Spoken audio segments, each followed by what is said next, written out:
గొప్ప దేవ, సైన్యములకు అధిపతి యెహోవా, నీకే వందనాలు స్తోత్రాలు చెల్లిస్తున్నాను.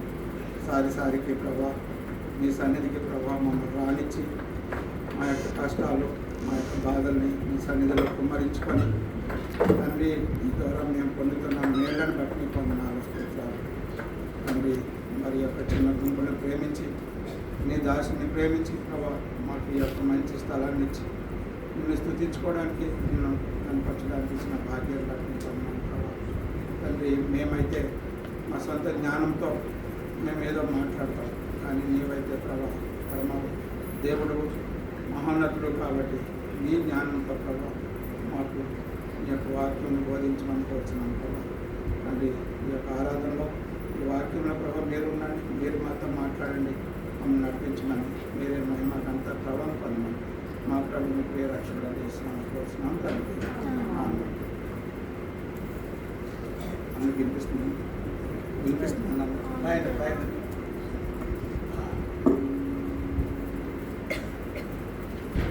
అందరూ బాగున్నారా? అయ్యగారికి ఈ అవకాశం ఇచ్చినందుకు ముందే థ్యాంక్స్ చెప్పేస్తున్నాను. ఎందుకంటే అవకాశం రావడం చాలా అదృష్టమండి. కాబట్టి అయ్యగారికి నా నింద వందన తెలియజేస్తున్నాను. దయచేసి ఎవరైనా యవనస్తులు వచ్చి సగం ఇటువైపు సగం అటువైపు ఇవి డిస్ట్రిబ్యూట్ చేయాల్సి కోరుతున్నాను.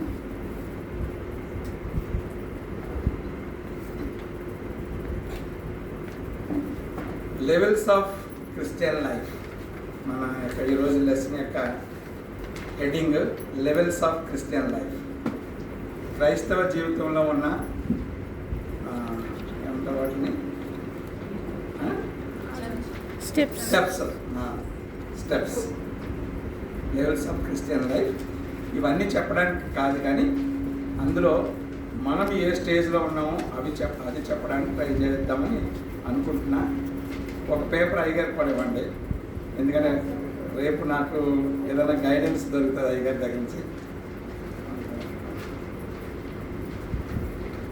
మనం కానీ ఈ యొక్క 10 స్కేల్ మీద, 10 స్కేల్ అంటే 0 to 10 మనం కానీ క్రిస్టియన్ లైఫ్ని మెజర్ చేయగలిగితే, అంటే క్రిస్టియన్ లైఫ్ని కొలవగలిగితే జనరల్గా ఫస్ట్ 5 స్టెప్స్ చాలా ఈజీగా ఎక్కేస్తామంటండి. దేవుడు తెలియని స్టేజ్ నుంచి దేవుడు అంటే ఇష్టము, దేవుని యొక్క వాక్యం చదవడం అంతవరకు చాలా ఈజీగా ఎక్కేస్తాం. కానీ 6, 7 కొంచెం హార్డ్ ఉంటాయి. 6th లెవెల్, 7th లెవెల్ కొంచెం హార్డ్ ఉంటుంది. తర్వాత 8th లెవెల్, 9th లెవెల్ ఇంకా హార్డ్ ఉంటుంది. 10th level impossible for human beings, that is possible for only Jesus Christ. So మనము మన యొక్క గురి ఈ క్రీస్తు ప్రభువే కాబట్టి 10th లెవెల్ రీచ్ అవ్వడానికి ప్రయత్నం చేస్తున్న ప్రతి మానవుడు క్రీస్తు ప్రభుని అనుభవించగలుగుతాడట. 10th లెవెల్ రీచ్ అవ్వాలని ప్రయత్నం చేస్తున్నాడు. జనరల్గా దైవ సేవకులు, అయ్యగారు లాంటి వాళ్ళు, భక్త్ సింగర్ లాంటి వాళ్ళు, ఇలాంటి గొప్ప గొప్ప దేవుని సేవకులు 8th, 9th వరకు వెళ్ళగలరు. 8th, 9th వరకు వెళ్ళగలుగుతారట. నేను చెప్పేది కాదండి, ఇది నేను ఒక చోట నేర్చుకున్నాను, మీకు చెప్తున్నాను. ఓకే, మనలో చాలామంది 6th, 7th అయితే రీచ్ అవ్వగలుగుతామంట మనం. అంటే 6th, 7th లెవెల్ రీచ్ అయిన తర్వాత 8th, 9th లెవెల్కి వెళ్ళగలిగితే నిజంగా మనము దేవదూతలతో సమానంగా ఉంటాం. సో దేవదూతలతో సమానంగా ఉంటాం. సరే, ఈ 10 స్కేల్ మీద మనం ఆలోచిస్తే ఈ 4th, 5th లెవెల్లో 80% క్రిస్టియన్స్ ఉంటారు. ఎంతమంది ఉంటారు? 80% క్రిస్టియన్స్ 4th, 5th లెవెల్లో ఉంటారు. మీరు తర్వాత చదువుకోండి. 6th, 7th లెవెల్లో 15% క్రిస్టియన్స్ ఉంటారంట. అంటే మనలాంటి వాళ్ళు అందరం, అంటే నేను అనుకుంటాను అలాగా, నేను 6th కానీ 7th కానీ ఉన్నాను అనుకుంటున్నా. అలాగే మనలో చాలామంది ఇక్కడ ఉన్న 90% ఎక్సెప్ట్ అయ్యగారితో మనం పోల్చుకోలేము. సో 6th లేదా 7th, ఇంకా కొంచెం మీరు పెద్దవాళ్ళు ఉండి దేవుని ఉన్న వాళ్ళు 7th లెవెల్ రీచ్ అవ్వగలుగుతారు. అది 15% ఉంటాడు లోకంలో. మిగతా 5%లో 3% 8th లెవెల్ రీచ్ అవుతారట. అట్లాగే 9th లెవెల్ ఓన్లీ 2% రీచ్ అవుతారంట. అంటే వాళ్ళు ఎండ్ ఆఫ్ ది లైఫ్, వాళ్ళు చనిపోయే లోపు వాళ్ళు రీచ్ అయ్యే లెవెల్ రీచ్ అవుతారు. సో ఈ స్కేల్ని మనం దేవచిత్తమైతే మనం ప్రతి ఒక్కరూ ఇంకా కావాలంటే ప్రింట్ ఇస్తాను, లేదంటే వాట్సాప్లో షేర్ చేసుకోండి.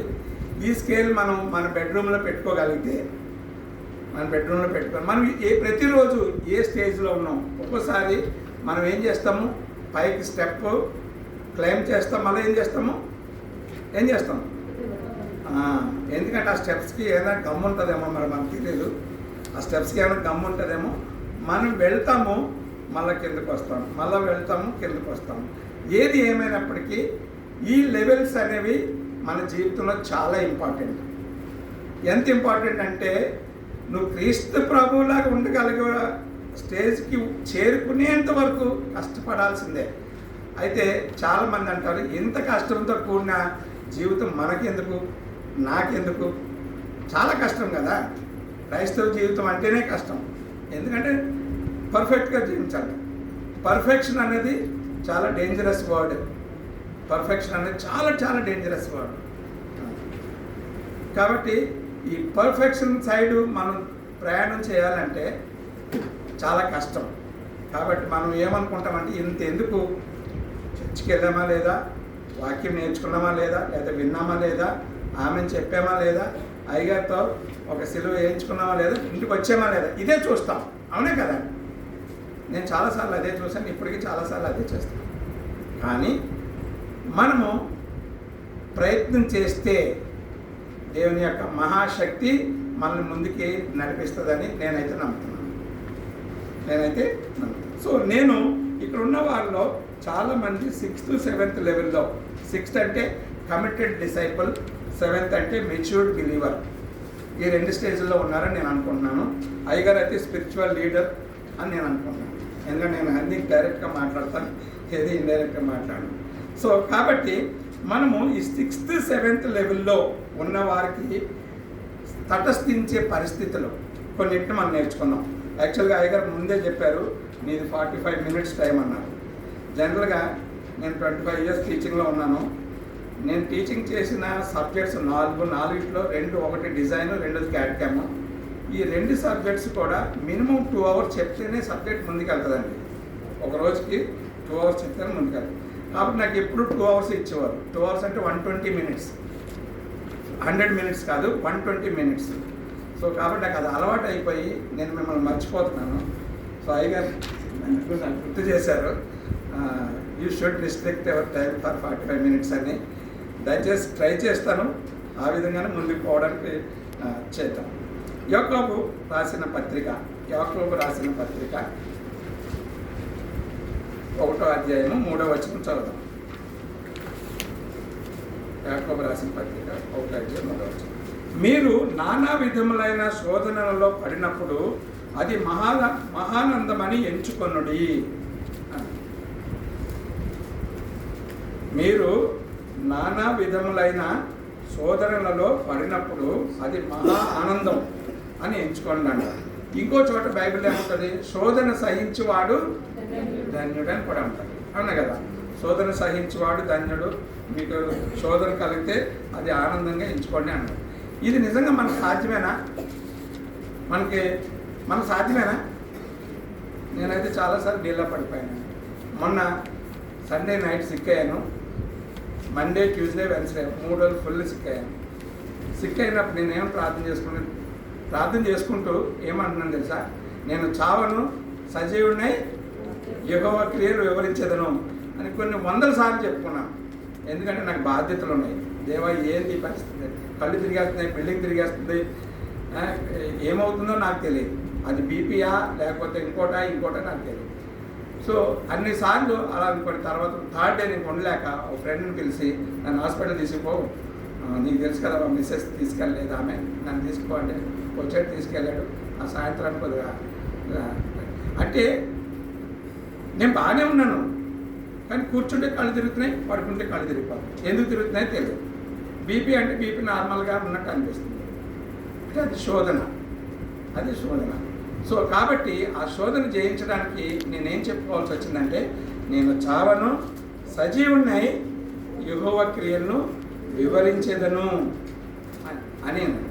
ఈ వాక్యాన్ని ఎక్కడుందో మీరు వెతుక్కోండి తర్వాత. ఈ వాక్యాన్ని సాధ్యమైనంత సార్లు ప్రతిసారి సిక్కైనప్పుడు, కనీసం జలుబు చేసినప్పుడు కూడా మీరు చెప్పుకోవాలని కోరుకుంటున్నాను. నేను దాదాపు ఒక 25 years నుంచి ఈ వాక్యం చెప్తున్నాను. నేను చావను, సజీవున్నాయి. ఎందుకంటే శోధన సహించాల్సిన అవసరం ఉంటుంది, శోధన పొందాల్సిన అవసరం ఉంటుంది మనకి. అవునా కదండి? అప్పుడే మనం 6th 7th లెవెల్లో ఉన్నాం. సో ఒక ముస్లిం టీచర్ ఒక ఆయన ఒక పోయం రాశారు. ఆ పోయం ఏంటంటే, మీకు ఇది కొంతమందికి తెలిసే ఉంటుంది, నేను చదువుతాను వినండి. I asked God for strength, but God gave difficulties to make me strong. విన్నారా ఎప్పుడైనా? చాలామంది చెప్పే ఉంటారు కదా. అదొక లైన్ ఆయన రాసింది. రెండో లైన్ ఏంటంటే, asked God for wisdom but God gave me problems to solve అని రెండో లైన్ రాశాడు. మొత్తం 9 లైన్స్ రాశాడు, లేదా 9 స్టేంజెస్ అని అనుకోవచ్చు మనం. మూడోది ఏం రాశాడంటే, when I ask for courage God gave me dangers to overcome అని రాశాడు. నాలుగోది, I asked God for patience and God gave me situations which forced me to wait. ఐదోది, I asked God for love but God gave me troubled people to help. ఆరోది, I asked God for favour and God gave me opportunities అని. ఏడోది, I asked God for prosperity but God gave me bran and brain to work. ఇట్లా ఈయన ఒక 9 lines రాసి ఈయన లాస్ట్లో ఏమంటాడంటే, I have studied all the religious books including Bible, Quran, so many religions are there on this earth. తెలుసు కదా, మీకు తెలుసు కదా, చాలా రిలీజియన్స్ ఉన్నాయి. ఇవన్నీ నేను చదివాను. Because I'm a teacher, I have to read and I have to give some information to the society అని ఆయనకున్న ఫీలింగ్తో. సో అన్నీ చదివిన తర్వాత ఇది రాసి ఆయన అంటాడు, every religion has its own place and significance. Every religion has its own place and significance. అంటే ప్రతి మతానికి తన యొక్క ఇంపార్టెన్స్, తన యొక్క ఉనికి ఇక్కడ ఈ లోకంలో ఉంది. కాబట్టి ఫైనల్ డెసిషన్ ఏంటంటే, we need to follow God, that's all. There is no other way. So ఈ విషయాలు కొన్ని ఆయన చెప్పి జస్ట్ మనం నేర్చుకోవడానికి ప్రయత్నం చేద్దాం.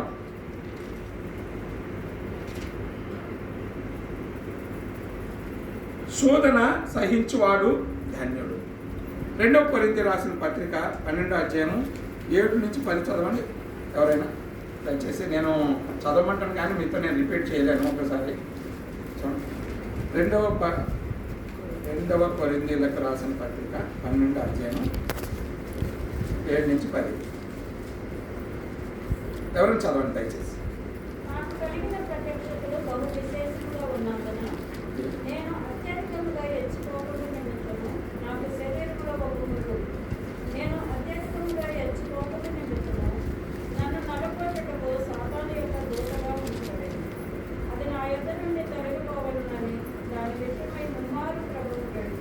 Thank you sister. సో ఈ ముళ్ళంట ఆయన నుంచి తొలగించమని ముమ్మారు క్రీస్తు దేవుణ్ణి ఆయన అడిగాడంట. క్రీస్తు ప్రభుని ఆయన అడిగాడు. ఎవరైనా? పౌలు గారు. ఏం ముళ్ళది? కొంతమంది ఏమన్నారంటే, ఆయనకి ఎప్పుడు కడుపు నొప్పి, స్టమక్ అప్సెట్ అవుతూ ఉంటుంది అని కొంతమంది చెప్తారు.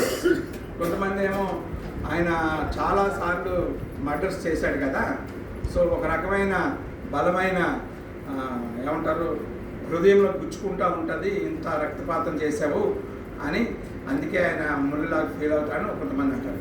ఏది ఏమైనప్పటికీ ఆయనట ఎన్నోసార్లు ప్రార్థన చేయడమే కాకుండా దేవుని ఈ ముళ్ళు నా దగ్గర నుంచి తీసేయాలన్నాడంట. అసలు మనకి పౌలు గారి గురించి తెలుసు కదా, దాదాపు 14 పత్రికలు రాశాడు ఆయన. ఏం రాశాడు? 14 కదండి, 14 పత్రికలు రాశాడు. క్రీస్తు ప్రభు యొక్క శిష్యుల కంటే ఎక్కువ సేవ చేశాడు. ముఖ్యంగా అన్యుల మధ్య సేవ చేశాడు ఆయన. అవును కదా, ఎవరికి భయపడిన వ్యక్తి, పండితుడు, పాండిత్యం కలిగిన వాడు. అయినా సరే ఆయనకి ఎప్పుడు ఏదో ఒక ప్రాబ్లం వస్తూనే ఉంది. ఒకసారి పాము కలిసేస్తుంది, ఒకసారి ఎక్కడో ఏమంటారు సముద్రంలో అదేమంటారు షిప్ పాడైపోతుంది, ఏదో రకరకాల ప్రాబ్లం జరుగుతుంది. జరిగినప్పుడు దేవుణ్ణి అన్నిసార్లు కూడా దేవుడిని ప్రార్థన చేస్తాడు. కానీ ఆయనలో ఉన్న గొప్ప విషయం ఏంటంటే ధైర్యాన్ని కోల్పోడు, విశ్వాసాన్ని విడిచిపోడు. అవునా కదా? ఎందుకు వచ్చింది నాకు? ఒకప్పుడు బాగానే బ్రతికాను కదా, యేసుక్రీస్తు ప్రభు కోసం పనిచేస్తే ఎంత కష్టాలు పడాలా అని ఎప్పుడు కూడా నో టర్నింగ్ బ్యాక్. అవునా కదా? అంత పండితుడు, అంత గొప్పవాడు, ఆయన వ్యక్తి శిష్యుల కంటే బాగా వాడబడినవాడు ఎప్పుడు కూడా. కానీ ఎన్నోసార్లు ఆయన ప్రార్థన చేసినప్పుడు, ఒకసారి అయితే ముమ్మారు ప్రార్థన చేసినట్టు, ఒకేసారి ముమ్మారు ప్రార్థన చేసినప్పుడు దేవుడు ఆయనకు వాగ్దానం చేశాడంటే, ఏం వాగ్దానం? నా కృప నీకు చాలు అని ప్రార్థన అని చెప్పాడంట. కృప చాలు అంటే నేను ఉన్నాను లేవా? నాకు ఒక ఫ్రెండ్ ఉన్నాడు, ఏమన్నా పేరేం చెప్పను, చాలా మంచివాడు, మంచి వ్యక్తి. ఏదన్నా హోటల్ కానీ ఎక్కడికైనా వెళ్ళాలని చెప్పినప్పుడు ఏమన్నా పని, స్టూడెంట్గా ఉన్నప్పుడు చాలా మంచి పొజిషన్లో ఉన్నాడండి. నేను ఉన్నాను కదా నేను పని అనేవాడు. నన్నే కాదు, మా ఫ్రెండ్స్ అందరినీ. కొన్న తర్వాత ఇచ్చారా డబ్బులు అనేవాడు. నేను ఉన్నా కదా నీకు ఎందుకు. నిజంగానే ఒకసారి మా ఫ్రెండ్కి బాగలేనప్పుడు, కాలేజీలో ఎన్ఐటి వరంగల్ చదువుతున్నప్పుడు బాగలేనప్పుడు వాడి 5,000 రూపాయలు ఖర్చు పెట్టాడు ఆ రోజుల్లో. ఎవరికి ఇల్లుకి కూడా భిక్షం పెట్టడు. నేను అన్నాను కదా నేనంటే నిజమే కావాలనుకునేవారు. అట్లాంటి ఒకసారి సడన్గా మా ఫ్రెండ్కి బాగపోతే హాస్పిటల్ ఖర్చు అంతా వాడు.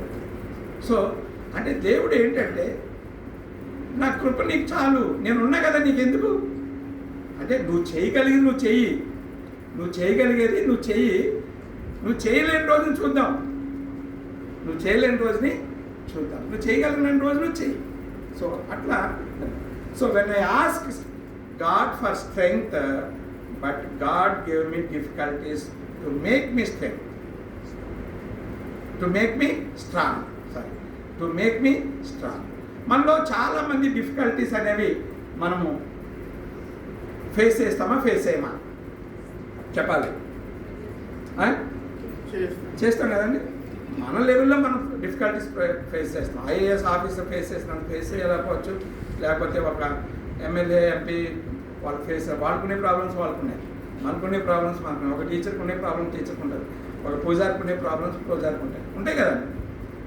ఏమైనప్పటికీ మనం చేయగలిగినంత మనం చేస్తే, మనం ఫేస్ చేసే ప్రాబ్లం కానీ ధైర్యంగా ఎదుర్కోగలిగితే మనం దాంట్లో స్ట్రాంగ్ అవుతాం.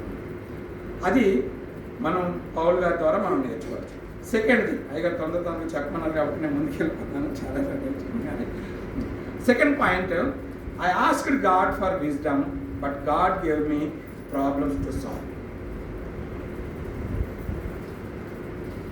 మొదటి రాజుల గ్రంథం 3వ అధ్యాయము. ఈ స్టోరీ మీకు తెలుసు. మొదటి రాజుల గ్రంథం 3వ అధ్యాయము 9 నుంచి 12. ఏం స్టోరీ ఇది?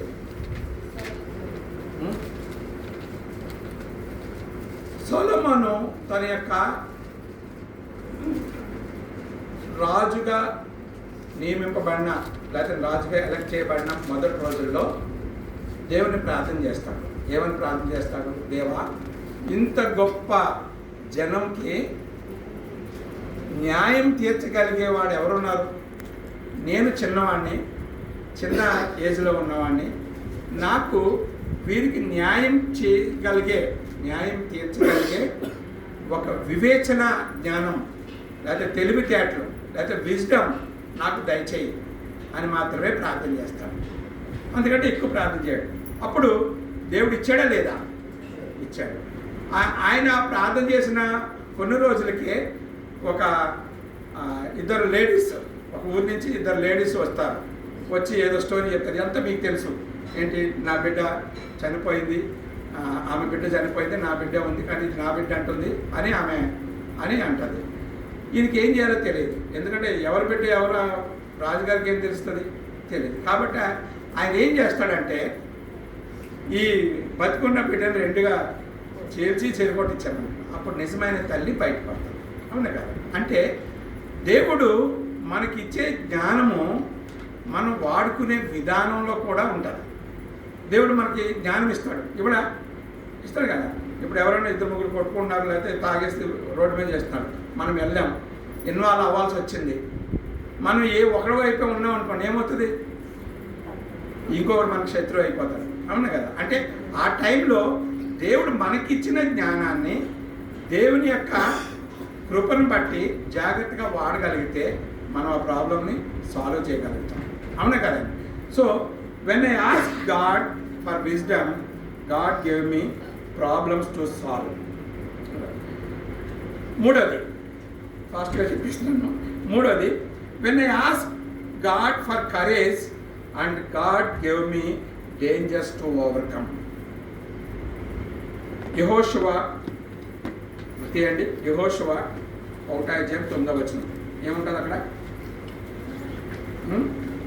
నేను నీకు ఆజ్ఞ ఇచ్చి ఉన్నాను కదా, నిబ్బరం కలిగి ధైర్యంగా నుండము, దిగులు పడకము, జడికము, నీవు నడుచు మార్గములన్నిటిలో నీ దేవుడని యెహోవా నీకు తోడైండును అని వాగ్దానం చేస్తాడు దేవుడు.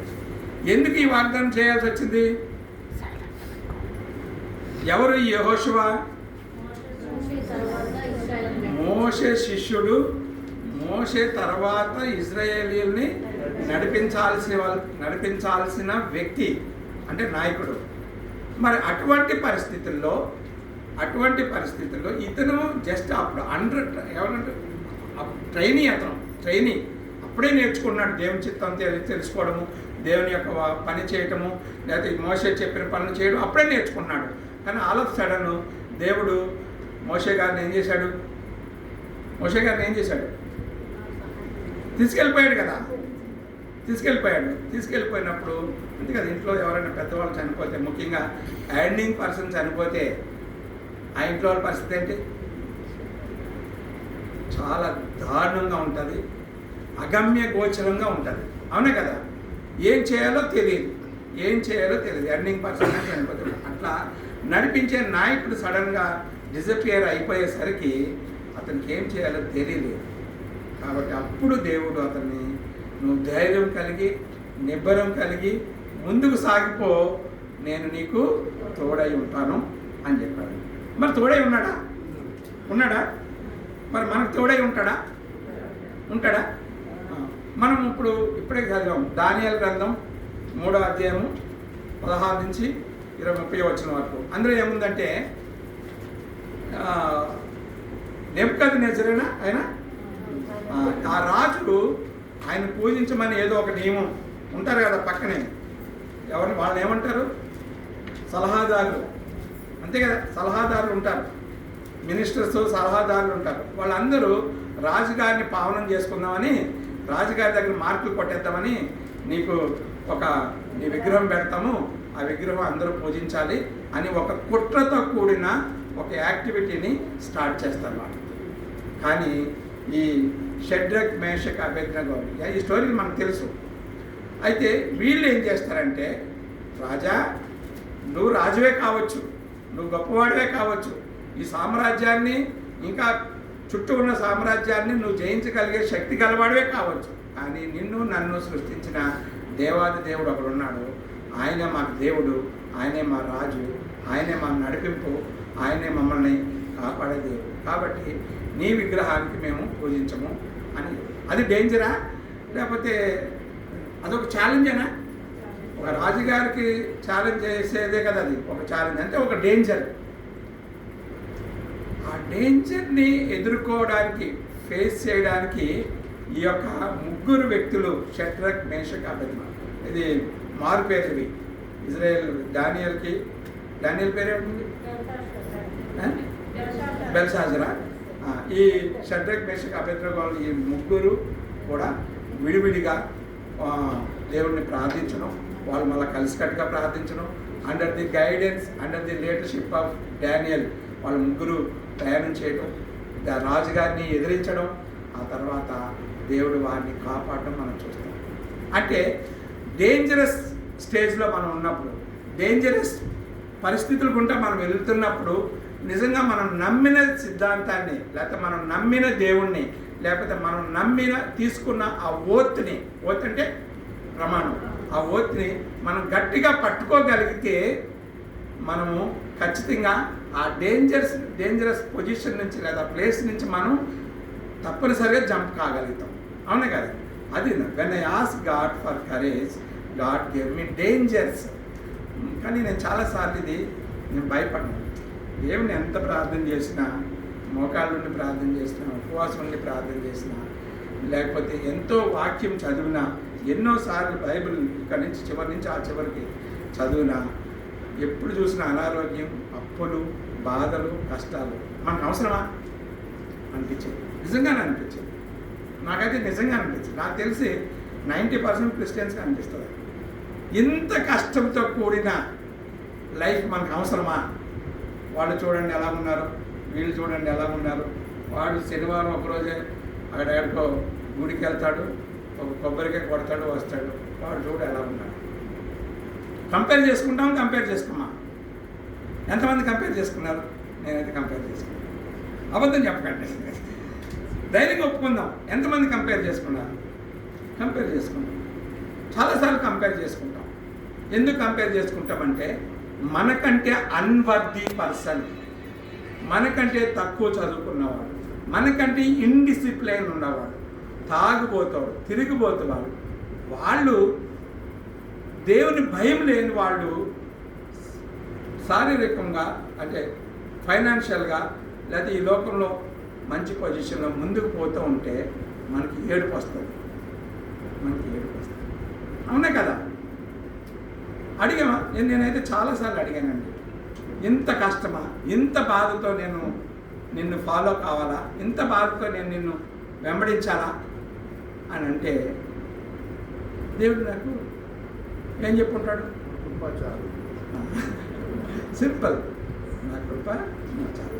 దగ్గర వరకు, ఎడ్జ్ వరకు వెళ్ళినా సరే వెనక నుంచి ఇలా ఎడ్జ్ వరకు ఉన్నప్పుడు వెనక నుంచి ఒక చిన్న ఫింగర్, ఆయన ఫింగర్ ఇలా వెనక్కి లాగే. నిజంగానే నేను చాలా డేంజర్ పొజిషన్లో ఉన్నా లాస్ట్ 2 years నుంచి. నాకు తెలియని రీతిగా నేను ఒక బ్యాంక్ వాడి చేతిలో మోసపోయాను. నా ప్రాజెక్ట్ కాస్ట్ 4.5 కోట్లు.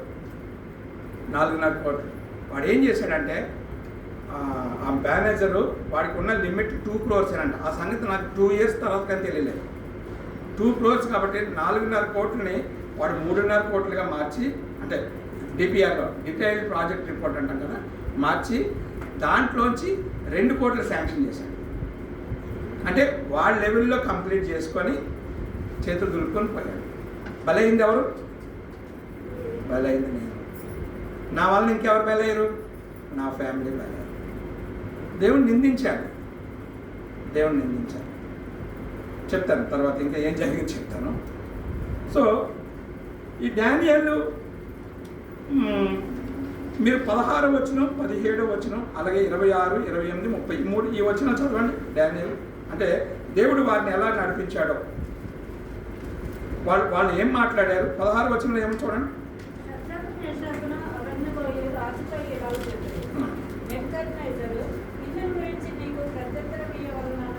చింత మాకు లేదు. నెబుకద్నెజరు పేరు పెట్టి మరీ పిలుస్తున్నారు. రాజుగారిని ఎవరైనా పేరు పెట్టి పిలవగలరా? ఆ ధైర్యం ఎట్లా వచ్చింది? ఇందును కూర్చిన నీకు ఆన్సర్ చేయాల్సిన చింత మాకు లేదు. మేము సేవించుచున్న దేవుడు మండుచున్న వేడిమి గల ఈ అగ్నిగుండంలో నుండి మమ్మల్ని తప్పించి రక్షించుటకు సమర్థుడు, మరియు నీ వశమున పడకుండా ఆయన మమ్మను రక్షించును. ఒకవేళ ఆయన రక్షించకపోయినను రాజా, డోంట్ వరీ, నీ దేవతను మాత్రం మేము పూజించే ప్రసక్తే లేదు.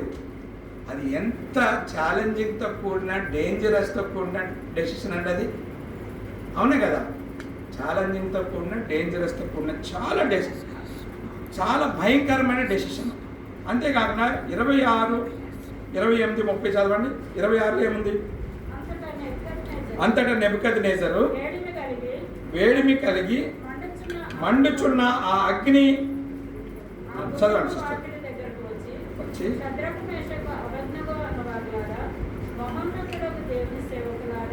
బయటకు వచ్చి నా యుద్ధకు రండి అని పిలవగా శద్రకు మేషకు అబేద్నెగో ఆ అగ్నిలో నుండి బయటికి వచ్చేది.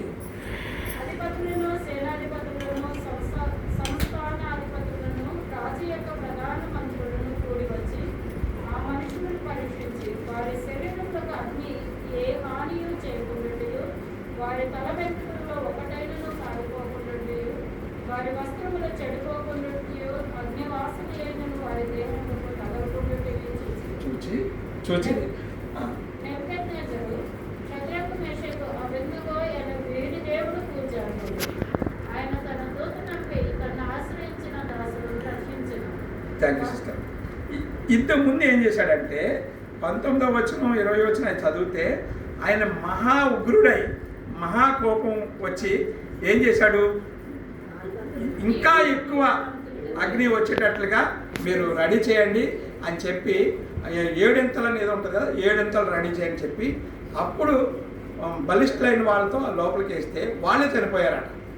అటువంటి కోపం వచ్చిన వ్యక్తి ఇప్పుడు ఏమంటున్నాడు? షడ్రక్ మేషక్ అబేద్నెగో అను వీరి దేవుడు పూజార్హుడు, ఆయన తన దూత నంపి తను ఆశ్రయించిన దాసులను రక్షించను అని తన నోటితో అతనే ఒప్పుకున్నాడు. ఒకవేళ మరి ఇలా నెగిటివ్ కూడా అనుకున్నాం, ఎందుకు వచ్చింది ఈ కర్మ అంత చూస్తుంటేనే తెలుస్తుంది. అగ్నిగుండం అంటే మనం బ్లాస్ట్ ఫర్నేస్, కపోలో ఫర్నేస్ అనేది స్టీల్ కంపెనీలో ఉంటాయి, స్టీల్ మ్యానుఫ్యాక్చరింగ్ కంపెనీలో ఉంటాయి. ఆ ఫర్నేస్కి దాదాపు ఒక 20 మీటర్స్ బయట ఉండాలి ఇల్లు. ఇక్కడ నుంచి చేయాలి, ఓపెన్ చేయకూడదు, లేకపోతే క్లోజ్ చేసి వెళ్ళి ఆపరేట్ చేయాలి. అంతా 2891 డిగ్రీ సెంటిగ్రేడ్ ఎంత ఉంటుంది అన్నమాట బ్లాస్ట్ ఫర్నేస్లో. స్టీల్ తయారు చేసేది, ఇనుము తయారు చేసేది. అటువంటి కంటే ఎక్కువ ఉన్న ఈ అగ్నిగుండంలో మనం పడే బదులు ఏం పోయింది? మనసులో యేసయ్య తండ్రి నీకే వందనాలు, ఈ దుష్టుల నుంచి మమ్మల్ని రక్షించు అని మనసులో అనుకుంటే ఆ విగ్రహాన్ని దండం పెట్టవచ్చు కదా. మనలో చేసాము అలాగే ఎవరన్నా? నేను చేశాను అంటే నాకే ఈ వాక్యం అంతా నాకే, నేను చేశాను. మాకు ఒకసారి ఒక ఆఫీసర్ వచ్చారు, నేను కాలేజ్ ప్రిన్సిపాల్ని, Indur institute of technology Siddipet. ఒక ఆఫీసర్ వచ్చారు ఏఐసిటీ నుంచి. మా వాళ్ళు హడావుడు చేసేసి పూజ చేసేసి కొబ్బరికాయ కొట్టేసి ప్రసాదం పంచేస్తున్నారు. వాళ్ళ ముందు నేను కూడా చేత్తో పట్టుకున్నాను, ప్రార్థన చేసుకున్నాను.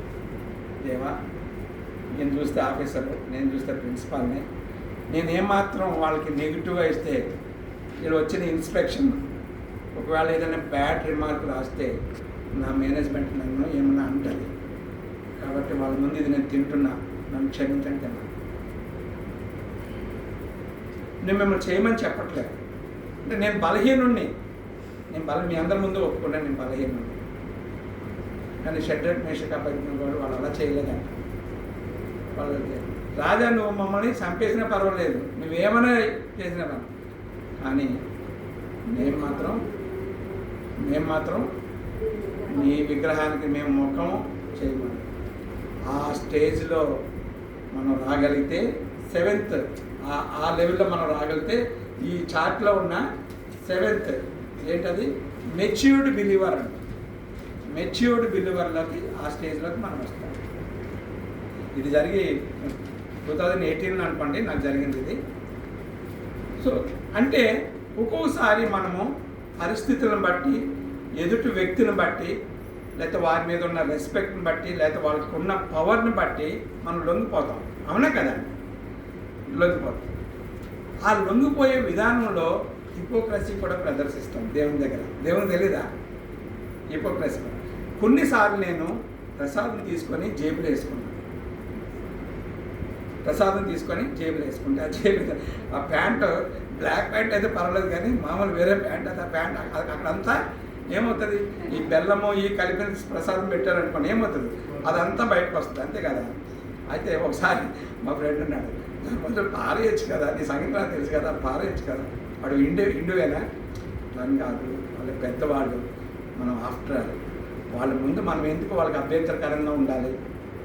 నాకు నా దేవుడి నుంచి నాకు తెలుసు, కానీ అభ్యంతరకరంగా ఎందుకు ఉండాలి, అందుకు చేశానని చెప్పేవాడు. నా ఫ్రెండ్స్ అందరికీ నా గురించి బాగా తెలుసు. సో అంటే మన క్రైస్తవ జీవితంలో ప్రయాణం చేసే విధానంలో ఎన్నోసార్లు మనం లొంగిపోతాం, అవునా కదండి. లొంగిపోతాం. నేను ఈ విషయాలు కేవలం యవనస్తుల గురించి గట్టిగా చెప్పాలనుకున్నాను.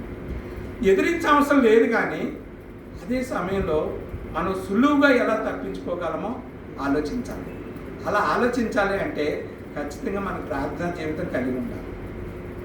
అలా ప్రార్థనా జీవితం కలిగి ఉన్నవాళ్ళు ఖచ్చితంగా అటువంటి పరిస్థితుల నుంచి అవాయిడ్ అవుతారు. లేదా ఈ షడ్రక్ మేషక్ అభ్యర్థులకు వాళ్ళంత ధైర్యమన్నా ఉండాలి. ధైర్యం ఉండి, అయ్యో సార్ మీరేమన్నా అనుకోండి, నేను ఈ ప్రసాదం తినను, ఎందుకంటే నేను ఒక ఓతు తీసుకున్నా. ఏం ఓతు తీసుకున్నాను? బాప్టిజం తీసుకున్నాను. అక్కడ మా అయ్యగారు మాకు చెప్పిన రీతిగా నేను ప్రమాణం చేశాను. ఎవరితో ప్రమాణం చేశాను? దేవాది దేవుడైన క్రీస్తు ప్రభుతో ప్రమాణం చేశాను. ఆయన రెండవ రాకడ వచ్చేంత వరకు నేను నా ప్రమాణానికి నేను కట్టుబడి ఉండాలి. కాబట్టి నేను తినను. బట్ అదే సమయంలో మీకు నేను పరిచయం చేస్తాను, మీకు వడ్డించమంటే వడ్డిస్తాను, నేను ఏమైనా చేయగలను, కానీ నేను తినను. ఎందుకంటే నన్ను ఓతి తీసుకొని చెప్పగలిగితే నిజంగా అటువంటి వాళ్ళు మంచి దైవ భయం కలిగిన వాళ్ళని మనం ఆ 8th ప్లేస్కి ఈ చార్ట్లో ఉన్న 8th ప్లేస్కి వెళ్ళగలరని మనం అనుకోవచ్చు. కాబట్టి మనందరికీ ముఖ్యంగా యవనస్తులకు నేను చెప్పేది ఏంటంటే, దేవుని యొక్క ప్రేమను ఎస్టాబ్లిష్ చేయాలంటే, దేవుని యొక్క కృపను, దేవుని యొక్క పవర్ని ఎస్టాబ్లిష్ చేయాలంటే వాళ్ళని ఎదిరించే అవసరం లేదు. మీ కొలీగ్స్ని, మీ ఫ్రెండ్స్ని, మీ ఆఫీసర్స్ని ఎదిరించే అవసరం లేదు. కానీ సులువుగా ఎలా తప్పించుకోవాలో మనం ప్రార్థన చేసుకోగలిగితే దేవుడే దాన్ని నడిపిస్తారు. అప్పుడు వాళ్ళే తిరిగి ఎస్ మీ దేవుడు. ప్రపంచంలో ఎవరైనా ఇప్పుడంటే కొంతమంది పనికిమాలోళ్ళు, సబ్జెక్ట్ లేనోళ్ళు క్రీస్తు ప్రభుని లేకపోతే మరియమాతని లేకపోతే క్రిస్టియానిటీని విమర్శిస్తున్నారు. కానీ మేధావులు ఎవరు విమర్శించరు దేవుడిని, క్రీస్తు ప్రభుని. మేధావులు ఎవరు బైబిల్ని విమర్శించరు. మేధావులు ఎవరు క్రిస్టియానిటీని తప్పుపట్టలేరు. మీకు ఎగ్జాంపుల్ చెప్తాను. సత్యసాయి బాబా మీరు ఎప్పుడైనా యూట్యూబ్లో చూడండి, ఇదివరకు మీకు చెప్పాను అనుకుంటా. సత్యసాయి బాబా అబౌట్ క్రిస్టియానిటీ అని కొట్టండి. కొన్ని సినజీఆర్ అబౌట్ క్రిస్టియానిటీ అని కొట్టండి. లేకపోతే ఇంకెవరు సద్గురు అబౌట్ క్రిస్టియానిటీ అని కొట్టండి. వాళ్ళు నోరు జారరు. ఎందుకంటే they know the power of God. ఎవరు నోరు జారుతారు? బిర్యానీకి, బాటిల్కి ఆశపడ్డ వాళ్ళు నోరు జారి క్రైస్తవుల్ని ఇబ్బంది పెడతారు. మిగతా వాళ్ళు సబ్జెక్టు ఉన్న వాళ్ళు ఎవరో కూడా నోరు జారు. కాబట్టి మనము బయట ప్రపంచంతో మమేకమై తిరుగుతున్నప్పుడు, డ్యూటీలు చేస్తున్నప్పుడు, ప్రయాణాలు చేస్తున్నప్పుడు ఎవరిని నొప్పించకుండా, మనము నొప్పకుండా, అంటే మనము నొప్పింపబడకుండా జాగ్రత్త పడాల్సిన అవసరం ఉంటుంది. సో ఆ విధమైన జీవితాన్ని మనం అలవాటు చేసుకుంటే ఇటువంటి డేంజర్స్, ఎంత పెద్ద డేంజర్ అయినా సరే మనం సులువుగా బయటపడతామని ఈ సందర్భంగా మీ అందరికీ తెలియజేస్తాం. 4వది, I asked God for patience and God gave me situations which forced me to wait. యాకోబు 5వ అధ్యాయము 7వ వచనం 8వ వచనం చదవండి ఎవరైనా. యాకోబు 5వ అధ్యాయము 7వ వచనం 8వ వచనం చదువుతారా? ఫాస్ట్ చదువు. సహోదరులారా, ప్రభువు రాకడ వరకు ఓపిక కలిగి ఉండుడి. చూడుడి, వ్యవసాయకుడు తొలకరి వర్షమును కడవరి వర్షమును సమకూడ వరకు విలువైన భూఫలము నిమిత్తము ఓపికతో కాచుకొనుచు దాని కొరకు కనిపెట్టును కదా. ప్రభువు రాకడ సమీపించుచున్నది కనుక మీరును ఓపిక కలిగి ఉండుడి. మీ హృదయములను స్థిరపరచుకొనుడి. సో ఓపిక అనేది చాలా అవసరం. ఓపిక, పేషెన్స్, ఓపిక. మీరు ఊరకుండుడి డాష్, మీరు ఊరకుండుడి ఈ రాళ్ళు మళ్ళీ డాష్ అంటాడు. మీరు ఊరకుండుడి ఈ రాళ్ళు కేకలు వేస్తాయి అన్నట లేదా క్రీస్తు ప్రభు? అన్నట లేదా? మీరు ఊరుకోండి. మీరు మిమ్మల్ని నిందిస్తున్నారా, హింసిస్తున్నారా, మీ మీద అబద్ధాన్ని ఎస్టాబ్లిష్ చేస్తున్నారా, మిమ్మల్ని కించపరుస్తున్నారా, అవమానిస్తున్నారా? Just wait. కొంతసేపు వెయిట్ చేస్తే ఏమవుతుందంటే అది బ్లాస్ట్ అయిపోతుంది. అది బ్లాస్ట్ అయిపోతుంది. ఎందుకంటే మౌనంగా ఉన్నవాడు, అంటే మనం కానీ మౌనంగా ఉంటేనంట అవతల వాడికి ఇంకా ఎక్కువ కోపం వచ్చేస్తుందంట. వీడు రెస్పాండ్ అవ్వట్లేదు ఏంటి, వీడు రెస్పాండ్ అవ్వట్లేదు, వాడు పిచ్చోడు అయిపోతాడు. పిచ్చోడు అయిపోయి ఎందుకు రెస్పాండ్ అవ్వట్లేదని వాడు కొట్టడానికో తిట్టడానికో నీళ్ళు చల్లడానికో అజ్జేయడానికి ఏదో ట్రై చేస్తాడు. ఈలో బ్లాస్ట్ అయిపోతుంది. అప్పుడు వాడి వైపు ఉన్న వాళ్ళందరూ కూడా మన వైపు వచ్చేస్తారు. ఎందుకంటే వాడి పిచ్చి శాస్త్రం చూస్తారు కదా, అవునా కదా? అదే మీరు వాదిస్తూ పొంది నా దగ్గర నాతో కాలేజీలో స్టూడెంట్స్ కానీ లేకపోతే కొలీగ్స్ కానీ చాలామంది వాదించడానికి ట్రై చేశారు. నేను చెప్పాను, దిస్ ఈజ్ బిలీఫ్. ఇది బిలీఫ్, నమ్మక అంతే, నమ్మడం అంతే. ఈ నమ్మకాన్ని నువ్వు రిసీవ్ చేసుకునే దానిలో ఉంటుంది. ఈ ఫెయిత్ అనేది నువ్వు రిసీవ్ చేసుకున్నావు, అంతే. నన్ను ఫాలో అయ్యే దానిలో లేదు, నా మాటల్లో లేదు. నువ్వు నమ్మితే నువ్వు నమ్మవానికి సమస్తం సాధ్యమే. కానీ నువ్వు నమ్మకుండా నువ్వు ఎతిక్ని ఏమంటారు, నాస్తికుడిని ఇది నాకు రీజనింగ్ కావాలి అంటారు చాలామంది. రీజనింగ్ కావాలి, రీజనింగ్ ఎస్టాబ్లిష్ చేయాల్సిన అవసరం దేవుని విషయంలో మనకు లేదు. గుర్తుపెట్టుకోండి, దేవుణ్ణి ఎస్టాబ్లిష్ చేయాలని ప్రయత్నం అస్సలు చేయొద్దు. మీరు చేయాల్సిందల్లా ఒకటే, మీకు నమ్మితే పోయి బైబిల్ చదువుకోండి. నమ్మలేదా? బైబిల్ నీకు నేను ఇచ్చాను కదా ఈ బైబిల్ని, ఇంకోటి ఇచ్చే పాస్ చేయి అని చెప్పాలి తప్ప తర్కించకూడదు. ఎందుకంటే దేవుడు మనకు ఆ అధికారం ఇవ్వలేదు. దేవుడు మనకి ఆ అధికారం. క్రీస్తు ప్రభు తన యొక్క మినిస్ట్రీ టైంలో ఎన్నోసార్లు తప్పించుకొని పోయాడు. కొన్నిసార్లు ఓపికగా సమాధానం చెప్పడానికి ప్రయత్నం చేశారు, కానీ చాలాసార్లు తప్పించుకొని వెళ్ళిపోయాడు. ఎందుకు తప్పించుకొని వెళ్ళిపోయాడు? ఆయన తెలీదా? ఆయన ప్రతిరోజు దేవాలయంలో దేవుని గ్రంథాన్ని ఓపెన్ చేసి చదివి వినిపించాడు కదా, మరి ఆయనకు తెలీదా? కానీ ఒక్కటే ఏమని చెప్పాడు, ఎక్కడ వేయకూడదంట ముత్యాలు? పందుల ముందు ముత్యాలు వేస్తే దానికి ముత్యం అంటే డైమండ్ అని వాటికి ఏం తెలుస్తుందా? ఒక తవుడు వేయండి తెలుస్తుంది. పోనీ ఏదైనా ఏ చెనక్కాయలకు సంబంధించిన అదే పల్లీలకు సంబంధించిన ఏదైనా పొట్టు వేయండి తెలుస్తుంది.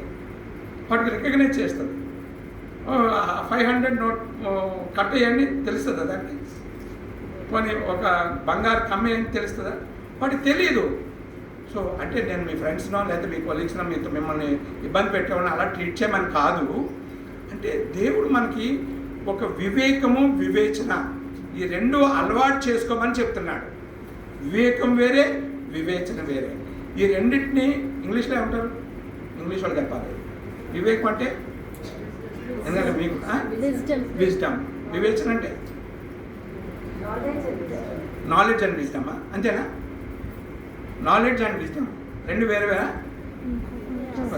వేరే. సో వీటిని ప్రాక్టీస్ చేయడం అలవాటు చేసుకోవాలి.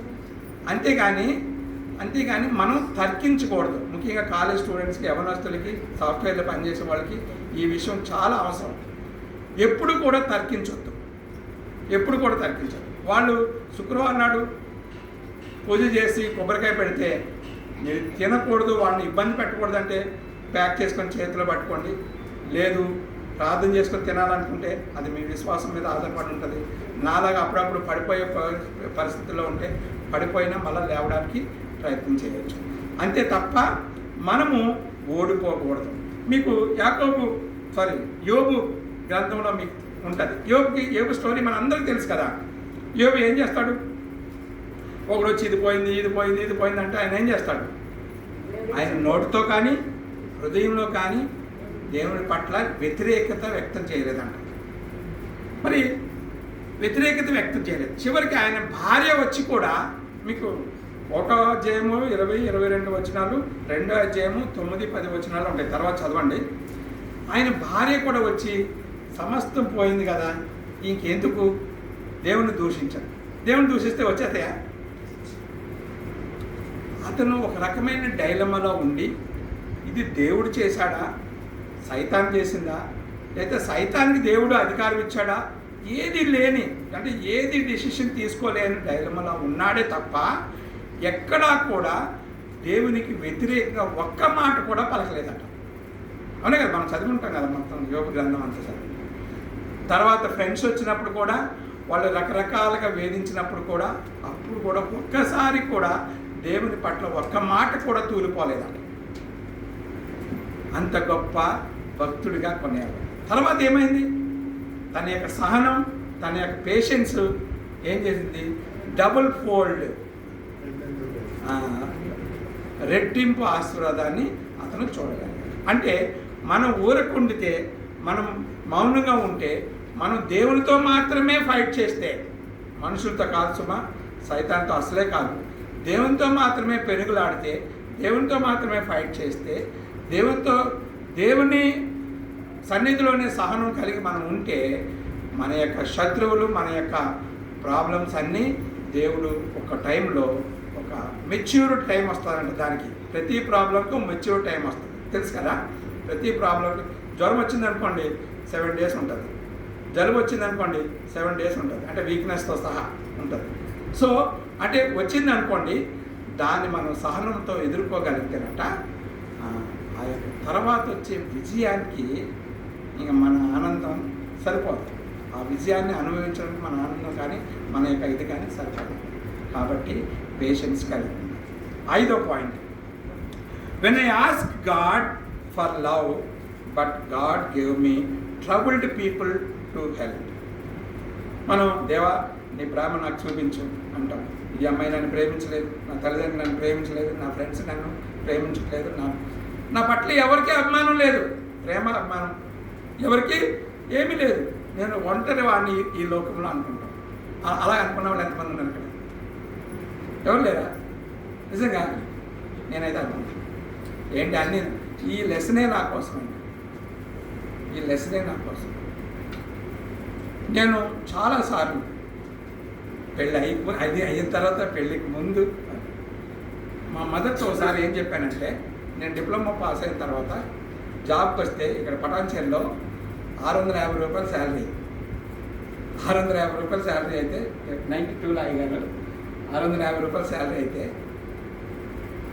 మా ఫ్రెండ్తో అన్నాను నేను, ఈ 650 రూపాయల శాలరీ దగ్గర మా అమ్మ నాన్న నాకు మ్యారేజ్ చేస్తే, 92లో 650 రూపాయల శాలరీ అంటే ఇప్పుడు కనీసం ఒక 30,000 అయి ఉండొచ్చు. ఓకే, మా అమ్మ నాన్న నాకు మ్యారేజ్ చేస్తే ఈ 50 రూపాయలతో ఏం కొనాలి, ఈ 50 రూపాయలతో ఏం కొనాలి అని ఊరికే రాసి వాళ్ళకి చూపించేవాడిని. అందరూ నవ్వుకునేవాడు. అప్పుడు నేను మా ఫ్రెండ్ ఏమనుకున్నానంటే, లేదు మళ్ళీ మనం ఈ సెట్ రాద్దాం అని ఈ సెట్ రాసి వస్తే నాకు 272 ర్యాంక్ వచ్చింది. 272 ర్యాంక్ వస్తే NIT వరంగల్లో నాకు సీట్ వచ్చింది. అప్పటి వరకు తెలియదు ఇంట్లో. సీట్ వచ్చిన తర్వాత నేను మే నెలలో ఇంటికి వెళ్ళి, ఇక్కడ లీవ్ పెట్టుకొని, జాబ్ చేస్తున్న దగ్గర లీవ్ పెట్టుకొని ఇంటికి వెళ్ళాను. ఇంటికి వెళ్తే మా అన్నయ్య గొడవ, ఎందుకంటే మా అన్నయ్య అప్పుడు 3rd year బీటెక్, మా అన్నయ్య 3rd year బీటెక్. ఇప్పుడు వీడి కాలేజ్కి వెళ్తే వీడికి పంపాలి మీరు డబ్బులు, నాకు పంపాలి, ఎట్లా? వీడు ఇంజనీరింగ్ చదువుతాడంట, నా కోర్స్ అయిపోయేంత వరకు వీడు చదవడానికి వీల్లేదు అని గొడవ చేశాను. అప్పుడు నేను నాకు ఎంత బాధ అనిపించిందంటే, నాకు రావటమే మంచి కాలేజీలో సీట్ వచ్చింది, మా అన్నయ్య ఈవిడేమో నన్ను చదవద్దు అంటున్నాడు, ఎట్లా పరిస్థితి అని నేను చాలా ఏడ్చుకొని ఆ రాత్రి అంతా ఆలోచించుకున్నాను. పొద్దుట లేచి నా బ్యాగ్లో బట్టలు సర్దేసుకొని, అమ్మా అవుట్ ఆఫ్ 4 sons, నీకు 4 కొడుకులు కదా, ఒక 5-6 సంవత్సరాలు ఒక కొడుకు లేడనుకో, లేదా చనిపోయాడు అనుకో, ఒక కొడుకు లేడనుకో లేదా చనిపోయాడు, నా బీటెక్ అయ్యేంత వరకు మిమ్మల్ని 1 రూపాయి కూడా నేను మిమ్మల్ని అడగను, నేను బయలుదేరుతాను అని చెప్పడం, బయలుదేరిపోవడం, బస్సు ఎక్కడం, వచ్చేయడం కూడా జరిగింది. ఆ రోజుల్లో ఫోన్ లేవు, ఏమి లేవు కదా. కానీ మా అమ్మ ఎక్కడ బెంగ పెట్టుకుంటుందని ఇక్కడికి వచ్చిన తర్వాత బిహెచ్ఎల్లో ఒక అంకుల్ వాళ్ళు ఉంటే అంకుల్ వాళ్ళ ఇంటికి వెళ్ళి అక్కడి నుంచి ఫోన్ చేసి, మా ఊళ్ళో పోస్ట్ ఆఫీస్ అంటే ఆ పోస్ట్ ఆఫీస్కి ఫోన్ చేసి, అయ్యా ఆయన క్రిస్టియన్, ఆ టైంలో ఆ పోస్ట్ మాస్టర్ క్రిస్టియన్ పరంధామ్ గారు అని, ఆయన చాలా మంచి దైవభక్తులు. ఆయన ఫోన్ చేశాను, రేపు ఇదే టైంకి మళ్ళీ నేను ఫోన్ చేస్తాను, మా అమ్మని మా నాన్నని రమ్మనండి, వాళ్ళతో మాట్లాడాలి అని. ఆ టైంలో నేను చాలా బాగా, నన్ను ప్రేమించేవాళ్ళు లేరు, నన్ను ఆదరించేవాళ్ళు లేరు, కానీ దేవుడు నన్ను విడిచిపెట్టలేదు. సో మనం డీలా పడతాం, కానీ దేవుడు మన కోసం కొంతమందిని ఏర్పాటు చేస్తాడు. ఏర్పాటు చేయడమే కాకుండా దిగ్విజయంగా బీటెక్ కూడా నేను చదవలేదు.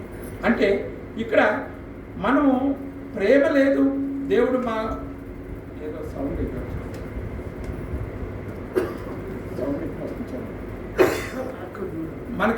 మనల్ని ఎవరు ప్రేమించేవాళ్ళు లేరు అంటారు. So when I ask God for love, but God gave me troubled people. So దేవుడు మనకి, మీకు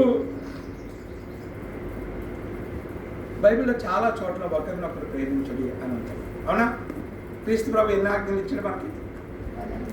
10 క్రీస్తు ప్రభు ఏమండి, మీరు అంత బైబిల్ స్కాలర్స్ కదా. 2 ఆజ్ఞలు ఇచ్చాడు. అందులో మొదటిది నిన్ను వల్లే నీ పొరుగువాన్ని ప్రేమించు. మరి నిన్ను వల్లే నీ పొరుగువాన్ని ప్రేమించమని ఇచ్చిన ఆజ్ఞను మనం మర్చిపోయి, నన్ను ఎవరు నా భార్య ప్రేమించట్లేదు, నా పిల్లలు ప్రేమించట్లేదు, నా కొలీగ్స్ నన్ను ఇష్టపడరు, ఎప్పుడు ఏదో ప్రాబ్లం క్రియేట్ చేస్తారు, రోడ్డు మీద ఎవడొకడు ఏదో అంటూ ఉంటాడు అని మనం బాధపడుతూ ఉంటే, దేవుని క్రీస్తు ప్రభు ఇచ్చిన మొదటి ఆజ్ఞను మనం నెరవేర్చే వాళ్ళం అవుతామా?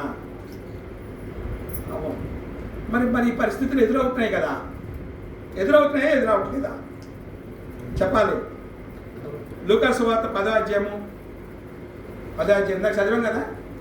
లూకా సువార్త 10వ అధ్యాయంలో మనం ఇందాక ఏం చదివాం? ఒక గుడ్ సమరైటన్ గురించి చదివామా లేదా? అది మనకి ఇదివరకే తెలుసా తెలీదా? మరి నా భార్య నన్ను ప్రేమించినప్పుడు, నా బిడ్డలు నన్ను ప్రేమించినప్పుడు, నన్ను రెస్పెక్ట్ చేయనప్పుడు, మరి నాకు ఈ ప్రేమ లేదని నేను వెళ్ళిపోయే కంటే, నాకంటే కష్టంలో ఉన్న బిడ్డని, ఎవరైనా వ్యక్తిని నేను ఆదరిస్తే క్రీస్తు ప్రభు యొక్క ఆజ్ఞను నేను నెరవేర్చడం అవుతానా? అవునా? అంటే చాలామంది we expect love from others, but we don't show love to others. అంతే కదా. మనం చాలామంది మనల్ని ప్రేమించట్లేదు, మనల్ని రెస్పెక్ట్ చేయట్లేదు, మనల్ని ఆదరించట్లేదు అనుకుంటామే కాదు. కానీ ఈ లోకంలో మనం ఎంతమందిని ఆదరించాము, ఎంతమందిని ప్రేమించాము, ఎంతమందికి మనం సహాయం చేసాము అన్నది మనము కౌంట్ చేసుకోం. కానీ కౌంట్ చేసుకోవాల్సిన అవసరం ఉంది. మ్యారేజ్కి ముందు మా మిస్సెస్తో నేను ఒక మాట అన్నాను, ఇప్పుడు గుర్తు చేస్తే ఆమె నవ్వుకుంటుందో తిట్టుకుంటుందో నాకు తెలియదు. కానీ ఏమన్నానంటే, మనకి ఎన్ని రూమ్స్ ఉంటాయి హృదయంలో? ఇందులో ఎన్ని రూమ్లు ఉంటాయి? 4 రూమ్స్ కదా. సో 2 రూములు దేవునికి, ఒక రూము నీకు, ఒక రూము నా తల్లిదండ్రులకి, నా వాళ్ళకి అని చెప్పాను. ఆమె చాలా కోపం వచ్చింది అప్పుడైతే. ఇప్పుడైతే నవ్వుకుంటుంది. అప్పుడు నిజంగానండి 2 రూములు దేవుడికి అంటే 50% of my life, my calibre, my knowledge, my love, my efforts to the God only. ఇది ఇప్పుడు నేను తీసుకున్న నిర్ణయం కాదు. ఇప్పటికీ నా పిల్లలతో, నా భార్యతో అదే చెప్తాను. ఇది నేను తీసుకున్నది ఇప్పుడు. దేవుడిని ఎప్పుడైతే నా సొంత రక్షకుడిగా అంగీకరించానో ఆ రోజే నేను ఈ నిర్ణయం తీసుకున్నాను. 50% of my talents, my money, my earnings, everything for the God, then 25% for my family and 25% for the society, including my paternal families and maternal families and in-laws, వాళ్ళందరికీ 25%. ఇప్పటికీ నేను దానికి కట్టుబడి ఉన్నాను. ఒక క్రైస్తవుడిగా మనం అలాగా డిఫైన్ చేసుకోగలిగితే మనం ఈ 8th ప్లేస్, నాకు తెలిసి అయ్యగారు డిక్లేర్ చేయకపోయినా నాలాగా, ఎందుకంటే నేను అవకాశం వచ్చింది కాబట్టి డిక్లేర్ చేశాను. అయ్యగారు అయితే ఈ 8th, 9th ప్లేస్లోనే వచ్చేసారు ఆల్రెడీ.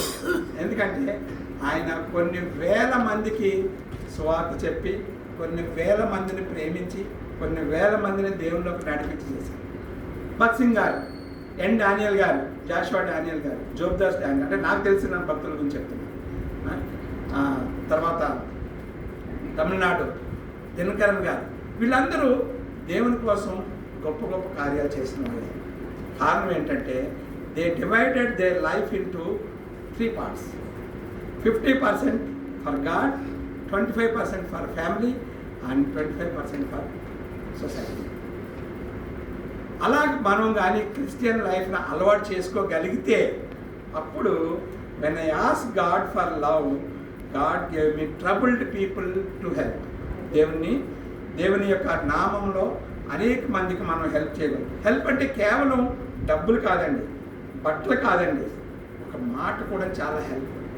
తగిన సమయంలో ఒక వ్యక్తికి ఒక కరెక్ట్ సజెషన్ మనం ఇవ్వగలిగితే, అంటే ఇవ్వాలని మనసు అనుకుంటే దేవుడే మనల్ని అక్కడ నడిపిస్తాడు, ఆ సజెషన్ ఇచ్చేటట్లు చేస్తాడు.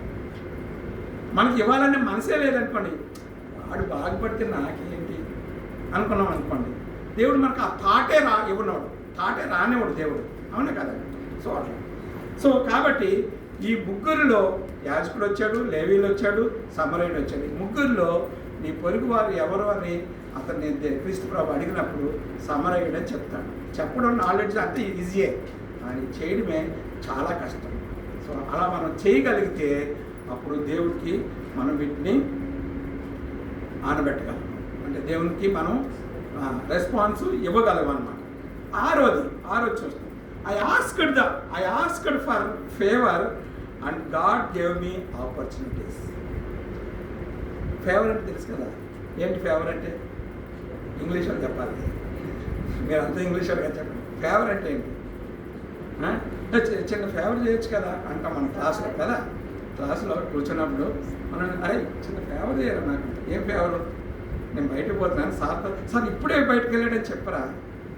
వాడు పోయి 1 hour అయి ఉంటుంది, కానీ సార్ ఎప్పుడు వచ్చినా ఇప్పుడే బయటకు పోయాని చెప్పరాండి. ముఖ్యంగా సిఆర్లు పట్టుకుంటారు, క్లాస్ రిప్రజెంటేటివ్స్, క్లాస్ లీడర్లు ఉంటారు కదా, వాళ్ళని క్లాస్మేట్స్ ఏమని చెప్తారు, అరే నేను బయటకు పోతున్నాను, నాకు బోర్ కొడుతుంది క్లాస్లో కూర్చుంటే, కాబట్టి నువ్వు చిన్న ఫేవర్ చేయరా, సార్ వచ్చినప్పుడు ఇప్పుడే బయటకు వెళ్ళాడు సార్, వాష్రూమ్కి వెళ్ళాడు సార్ అని చెప్పండి. అవునా కదా మీరు చేశారా? చేయలేదా? సో ఫేవర్ చేయమని. కానీ దేవుడు అంట దేవుని మనం ఫేవర్ అడిగితే ఆపర్చునిటీస్ ఇస్తాడు, అవకాశాలు ఇస్తాడు. ఏం అవకాశాలు ఇస్తాడు?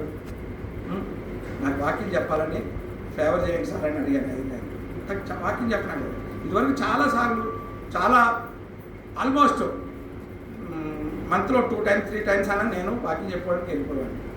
కానీ ఈ మధ్య నేను ఈ కోవిడ్ తర్వాత కుదరట్లేదు. ఎందుకు కుదరట్లేదు నాకు తెలియదు. సో ఈ సంఘానికి వచ్చిన తర్వాత అయ్యగారిని అడిగాను, నాకు ఫేవర్ చేయండి అయ్యగారని. డోంట్ వరీ, తీసుకో ఆపర్చునిటీ అని. అంటే మనకి ఆ మనసు ఉండాలి. మనకు ఆ మనసు ఉంటే దేవుడు మార్గాన్ని ఏం చేస్తాడు? సహాయం చేయాలి. ఆదికాండం 39:21, అలాగే కీర్తనలు 90:17. ఈ 2 చూడండి.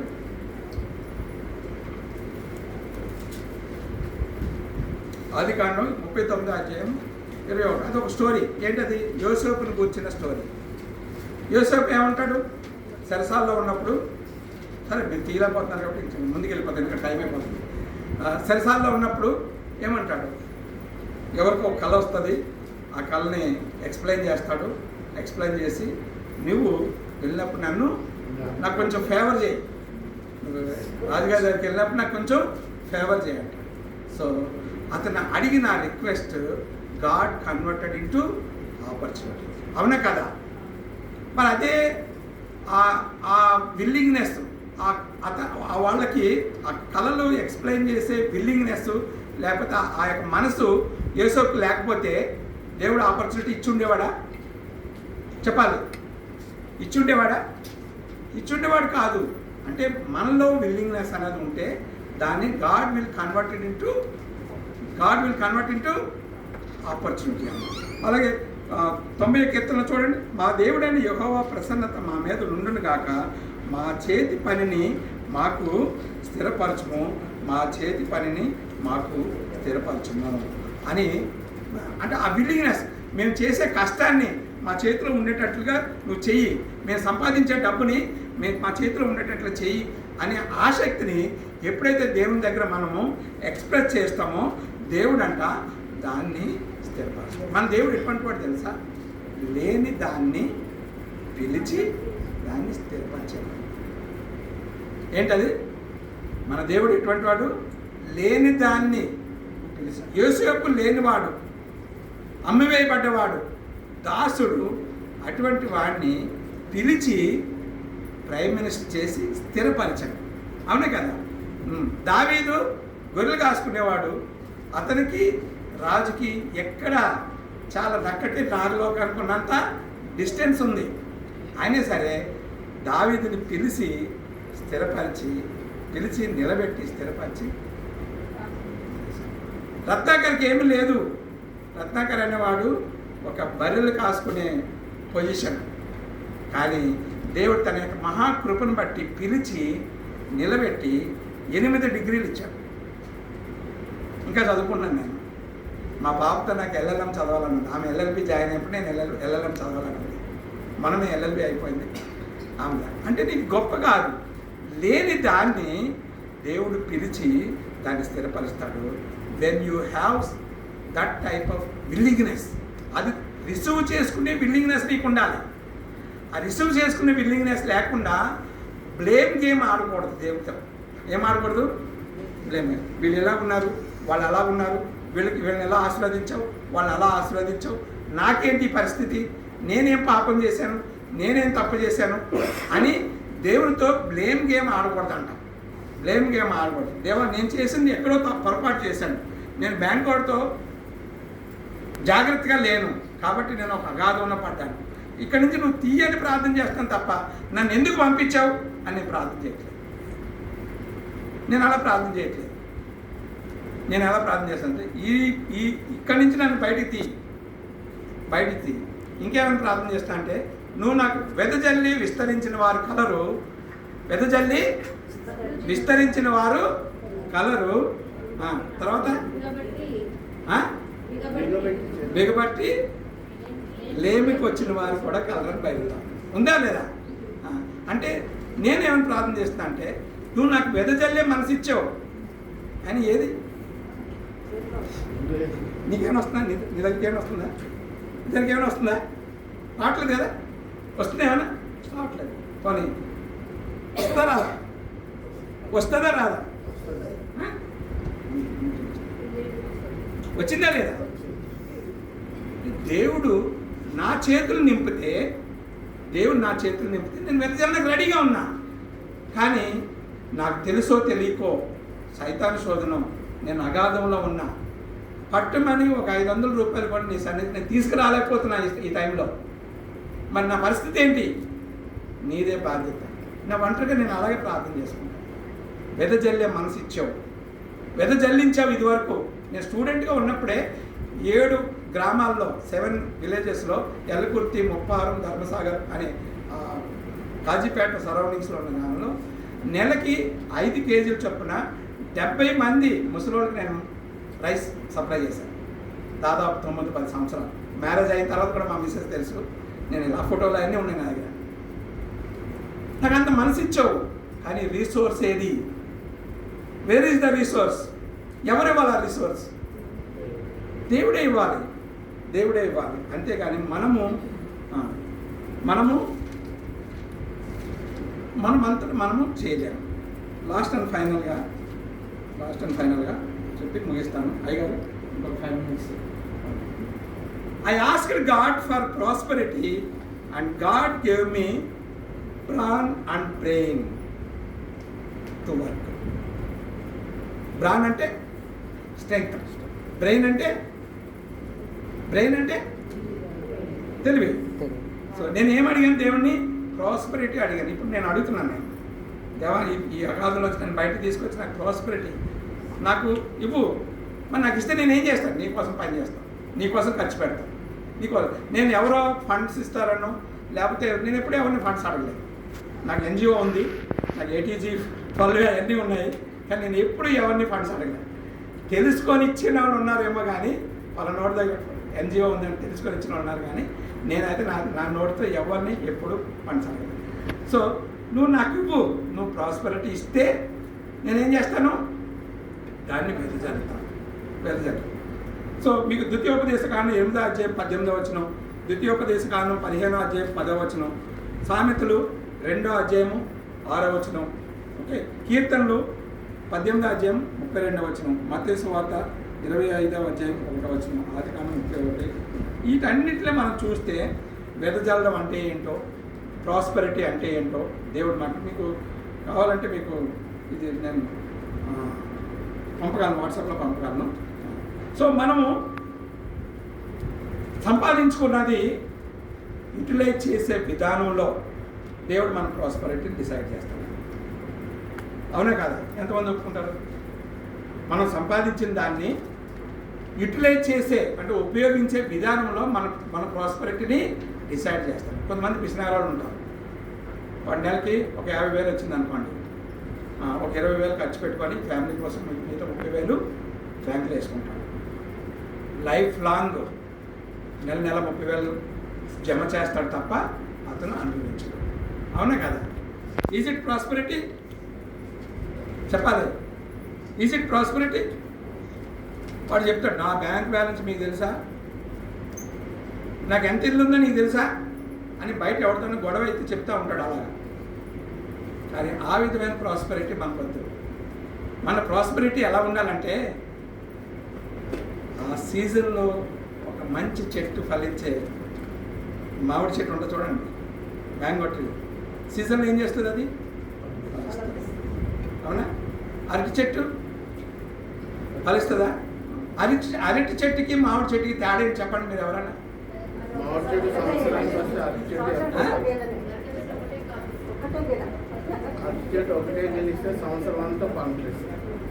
నేను చెప్తాను చూడండి. మ్యాంగో ట్రీ ఏంటంటే అది ఫలాలు ఇస్తుంది, కానీ దాని పిల్లలు ఎవరో దానికి తెలియదు. దానికి తెలియదు. తన పిల్లల్ని అది అభివృద్ధి చేయలేదు. పిల్లలు పుడతారు దానికి, కానీ దాని అభివృద్ధి అది చేయలేదు. కానీ అరటి చెట్టు తను ఒకటే గెలిస్తుంది, ఒకటే ఫ్రూట్ ఇస్తుంది, కానీ తన పిల్లల్ని మళ్ళీ అది బ్రతుకున్నప్పుడే తన చుట్టూ తన పిల్లల్ని ఎదిగించి అప్పుడు చనిపోతుంది. అవునే కదా? మన ప్రాస్పెరిటీ అలా ఉండాలి. మనం బ్రతుకున్నప్పుడే మన పిల్లలు మన కళ్ళ ముందుటే డెవలప్ అవ్వాలి. సమాజం, మన చుట్టూ ఉన్న సమాజం డెవలప్ అవ్వాలి.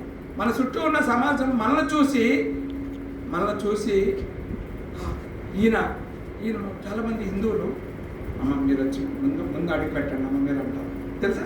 మా అమ్మని అడిగారు అలాగా. పల్లెటూరులో కాబట్టి అన్నీ నాకు గుర్తున్నాయి. అమ్మ మీరు వచ్చి ముందు అడిగి పెట్టండి. మీరు ముందుకెళ్తే ముఖ్యంగా గర్ల్స్ మెచ్యూర్ అవుతారు చూడండి. ఆ టైంలో నేను నా చిన్నప్పుడు చూశాను. అమ్మ రత్నమ్మని వచ్చి కొంచెం ముందు నువ్వు పసుపు రాయమ్మా, నువ్వు పసుపు రాసిన తర్వాత మేము అందరం హిందువులు. అప్పుడు మేము క్రిస్టియన్స్ అని తెలుసు కదా వాళ్ళకి.